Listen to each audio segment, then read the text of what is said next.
अस्सलाम वालेकुम दोस्तों, मैं जर्मनी के एक शहर बर्लिन उत्थे आया सर। ਇਹ ਸੌਕਸ ਨੇ, ਇਹਨਾਂ ਦੀ ਕੀਮਤਾਂ ਲਿਖੀਆਂ ਨੇ, ਮੁਖਤਲਿਫ ਪ੍ਰਾਈਜ਼ ਨੇ।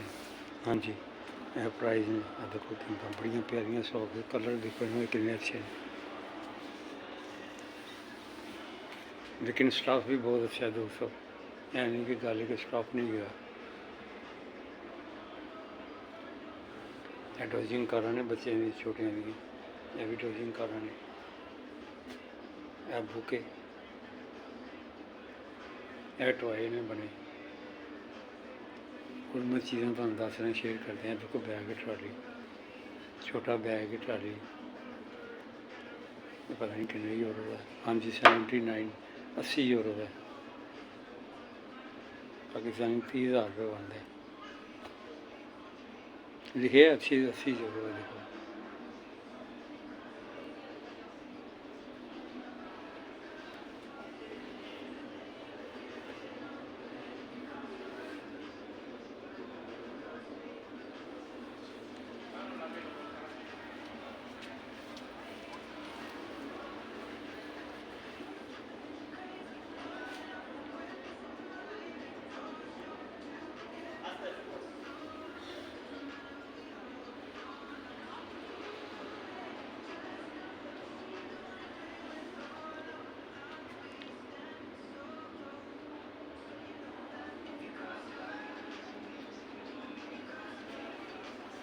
एक कैब ने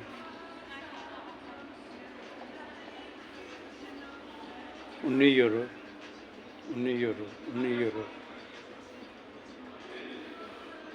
ਜਿਹੜੇ ਬੰਦੇ ਕੈਬ ਪਾਉਂਦੇ ਨੇ, ਉਹਨਾਂ ਨੂੰ ਸ਼ੌਕੀਨ ਨੇ, ਉਹਨਾਂ ਵਾਸਤੇ ਉਹਨਾਂ ਨੇ ਕੈਬ ਲੈਣੀ ਹੁੰਦੀ ਹੈ। ਆਦਮੀ ਕੈਬ ਪਾਉਂਦੇ ਨੇ। ਇਹ 10 यूरो ਦੀ ਟੋਪੀ ਹੈ, ਬਰਲਿਨ ਲਿਖਿਆ ਹੈ।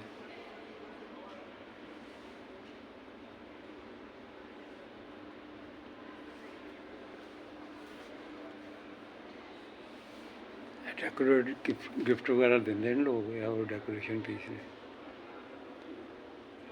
यह बोतल खोलन ली,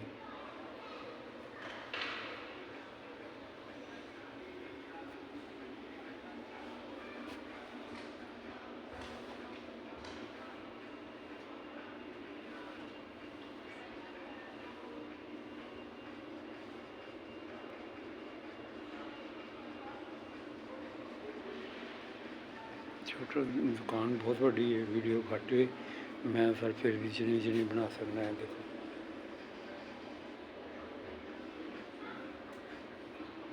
ये बैग छोटा है।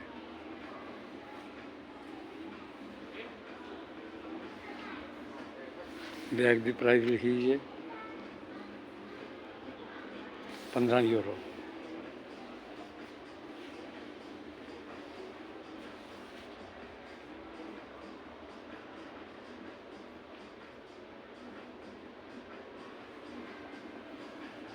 क्या आ गए ट्रैक सूट से पाने भी होनी है। यदि कीमत एक देख देने कि नहीं, 24 यूरो। ये 25 यूरो है, ये भी 25 यूरो का लिखा है।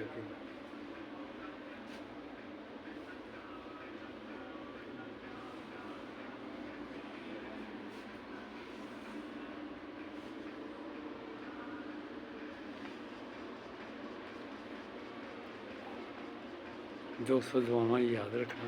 अल्लाह ताला तुहानूं खुश रखे, आबाद रखे। मैं वीडियो बनाई तुहाडे लई, इनफॉर्मेशन लई, ते जो मेरे को हो रहा मैं कर रहा।